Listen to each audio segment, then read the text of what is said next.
Hey, JJ here with the Art of Value. So it's just before the second week of May trading sessions start.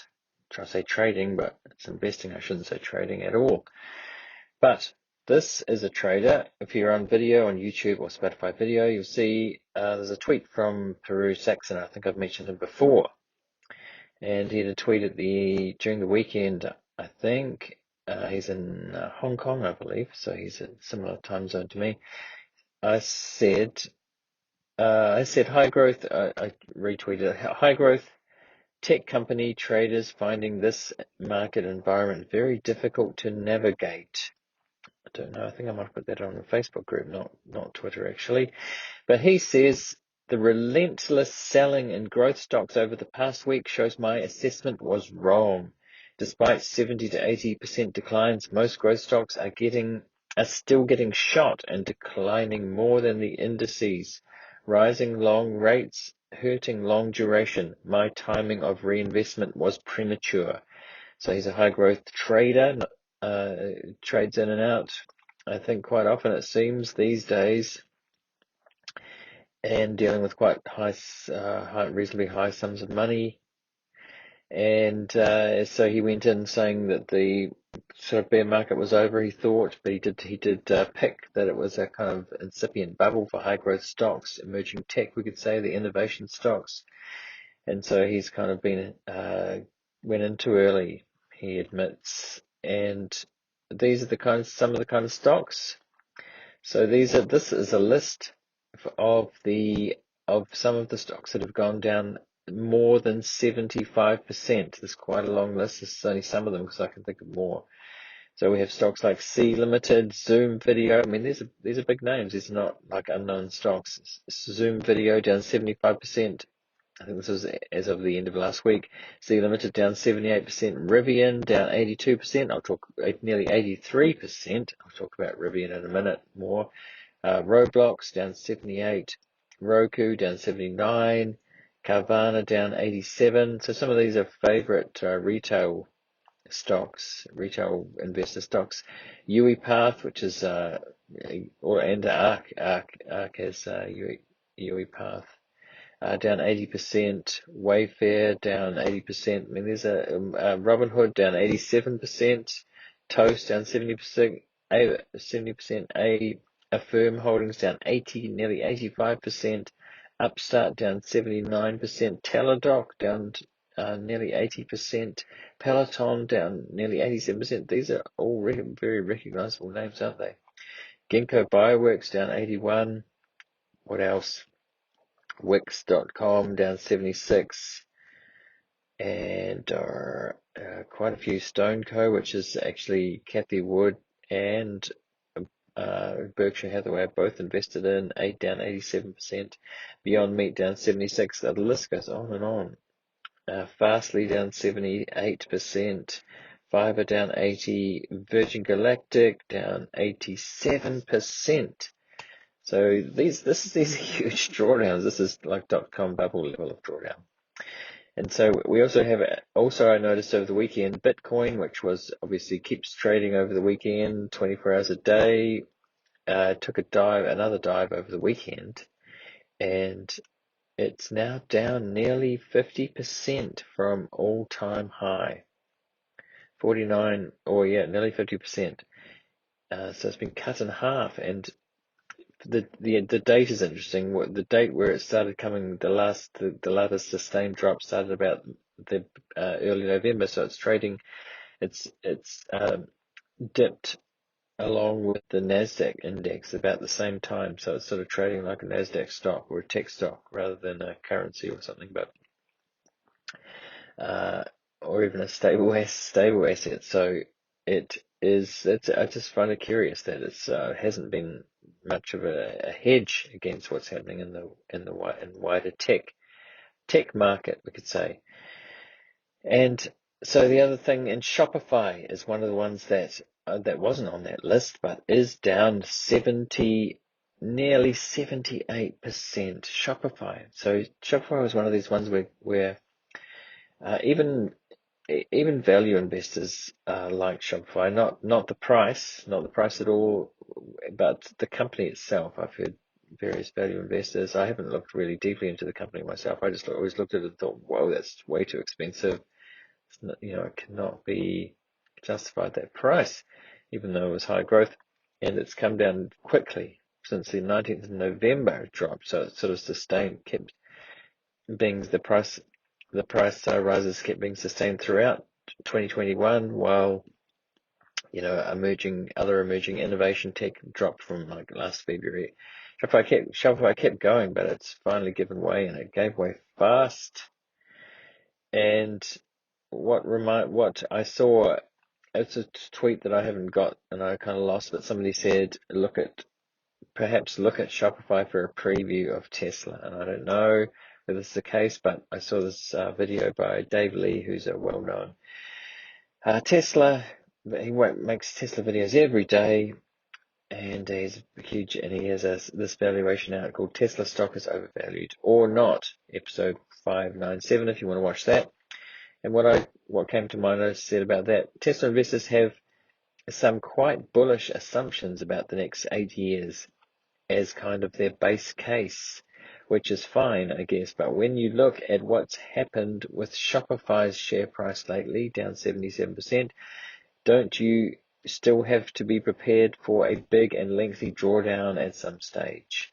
Possible drawdown, I should have added there. If it would come as quite a shock, and it would come as quite a shock to a lot of Tesla investors who think that it's cheap now, or cheap, like under 800 or something.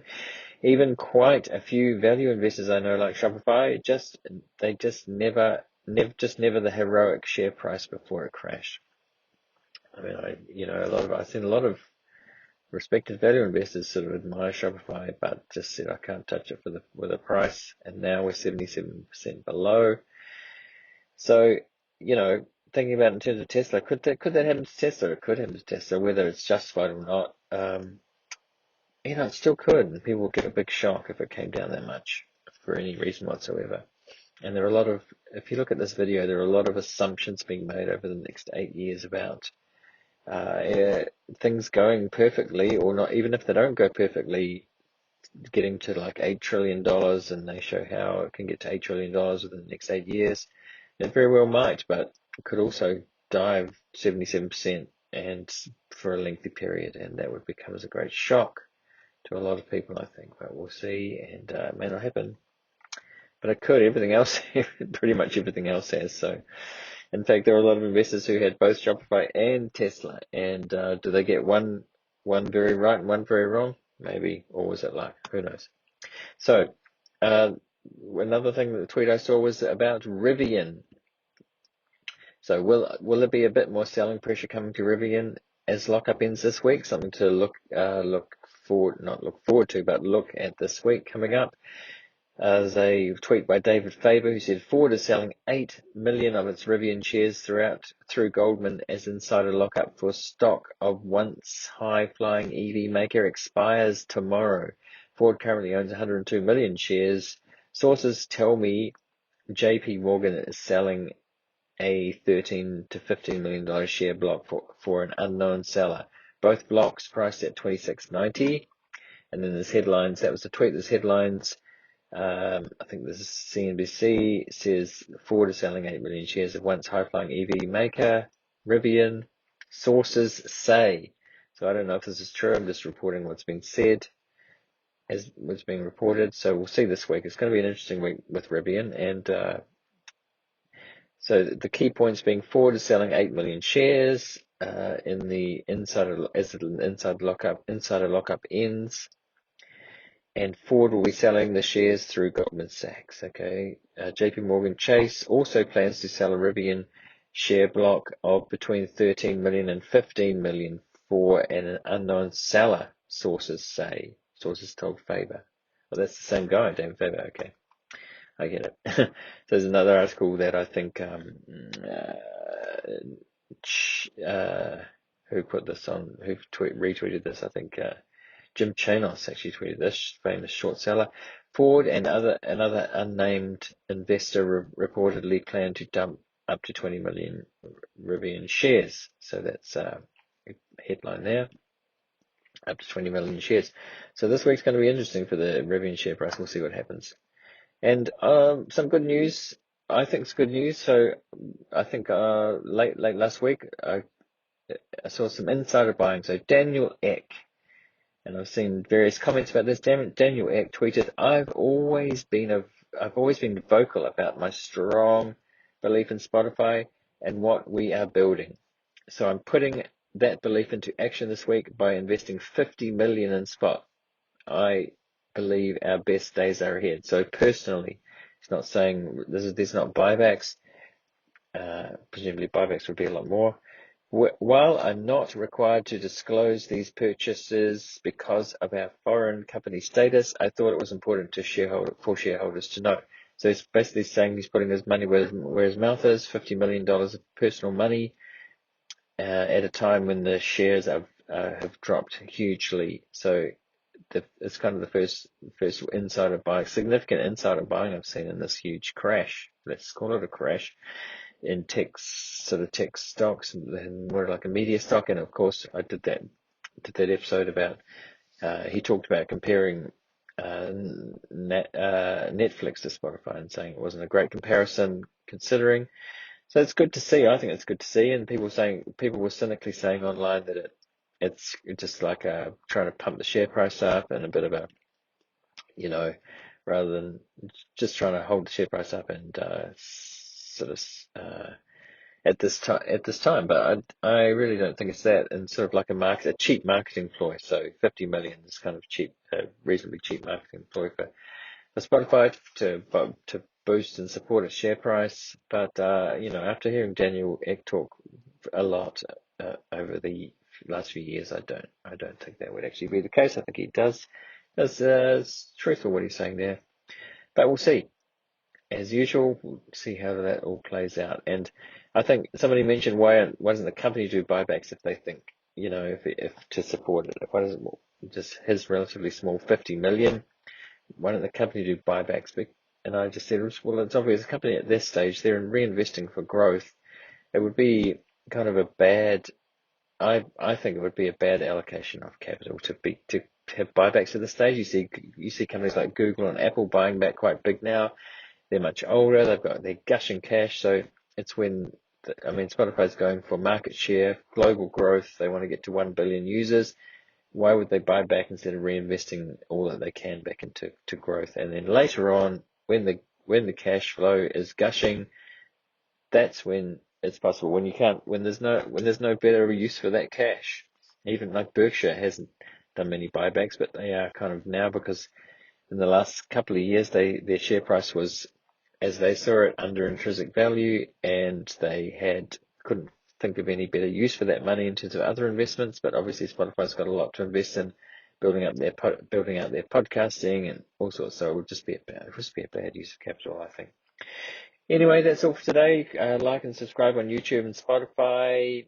Hit the notification bells on those and on audio everywhere else. And thanks. I'll see you next time.